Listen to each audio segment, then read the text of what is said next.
इस राज्य के किसान भाइयों के लिए एक मील का पत्थर साबित होगा। वैसे पूरा देश कृषि प्रधान देश जिसको हम कहते हैं, इस भारत देश को कमोवेश आज विकास के इस भौतिकवादी युग में किसानों के प्रति जो नीतियां बनी और उसका जो फलाफल निकला, मुझे लगता है कि आज के दिन में बहुत कारगर साबित नहीं हो पाया है। बड़े पैमाने पर किसान अब खेतीहर मजदूर के रूप में गिनती में आने लगे हैं।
झारखंड राज्य को कि आप अलग अलग पौधा प्रदान कर माननीय विधायक देख रहे हैं आमंत्रित करूं का शुभारंभ हम करते हैं जो समारोह।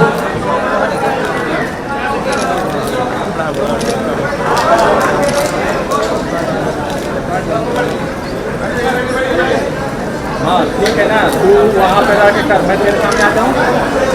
प्रमंडल स्तरीय सहकारिता महासम्मेलन रांची 2024 के उद्घाटन एवं 236 चलंद पशु चिकित्सालय वाहन के शुभारंभ कार्यक्रम में मुख्य अतिथि के रूप में सम्मिलित हुए माननीय मुख्यमंत्री श्री हेमंत सोरेन। मुख्यमंत्री ने कहा कि उनकी सरकार तथा कृषि विभाग का उद्देश्य एवं लक्ष्य राज्य में किसान वर्ग को मजबूती प्रदान करना रहा है। मुख्यमंत्री ने आगे कहा कि झारखंड गांवों का प्रदेश है। ग्रामीण क्षेत्र में रहने वाले अधिकतर लोगों का जुड़ाव खेती बाड़ी के कार्यों से है। विगत 4 वर्षों में राज्य सरकार द्वारा किसान वर्ग के लिए कई महत्वपूर्ण योजनाओं का संचालन और नीति निर्धारण की गई है, जो आने वाले समय में मील का पत्थर साबित होगा। मुख्यमंत्री ने कहा कि जब गांव समृद्ध होंगे तभी राज्य समृद्ध होगा। उनकी सरकार राज्य के गांवों की जड़ों को मजबूत करने पर लगी है।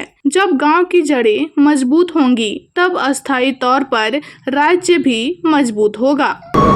ग्रामीण क्षेत्र से हैं, खेती बाड़ी में अधिकतर लोगों का जुड़ाव है और इस क्षेत्र पर सरकार की विशेष ध्यान भी है और इसको लेकर विगत 4 सालों में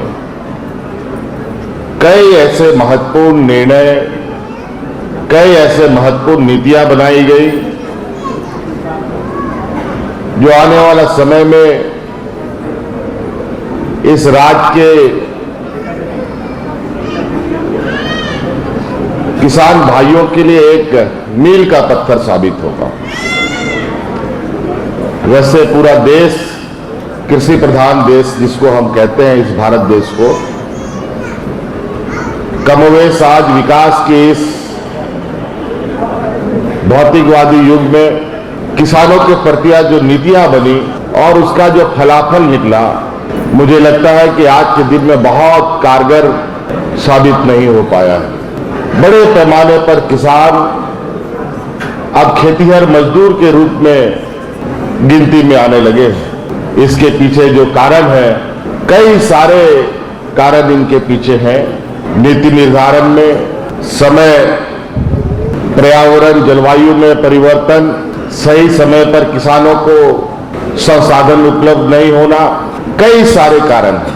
कभी कभी मौसम की मार इतनी बुरी पड़ती है किसानों के ऊपर कि किसानों की कमर टूट जाती है और अंतोगत्वा वो खेती बाड़ी छोड़ करके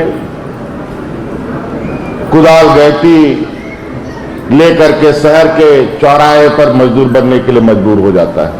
ये बहुत चिंता का विषय है। इसीलिए हम लोगों ने अलग अलग कार्यक्रमों के माध्यम से वैकल्पिक खेती के माध्यम से किसानों को खेतों से जुड़े रहने का, अपने परंपरागत व्यवस्था के साथ आगे बढ़ने का हम लोगों ने अनेकों कार्यक्रम चलाए हैं और कई चीजों में हम लोगों ने कई महत्वपूर्ण लक्ष्य भी हासिल किए हैं। पशुपालन के क्षेत्र में अगर हम देखें, चाहे वो मछली पालन हो, चाहे वो दूध उत्पादन गाय पालन की बात हो, चाहे मुर्गी पालन की बात हो, चाहे अन्य किसी पशुपालन की बात हो, हम लोगों ने निरंतर उसमें फोकस किया। लेकिन इसमें आपको, जिनको इसको अमल में लाना है, आपकी बहुत बड़ी भूमिका है। आपके बगैर सरकार की कोई भी योजना सफल नहीं हो सकती। और आपके सचिव नीलम कुमारी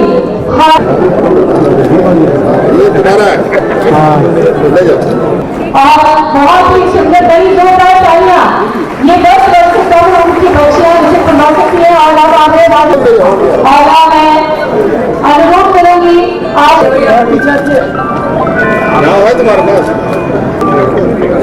प्रदान कर रहे हैं आपके सचिव श्री सूरज कुमार निवास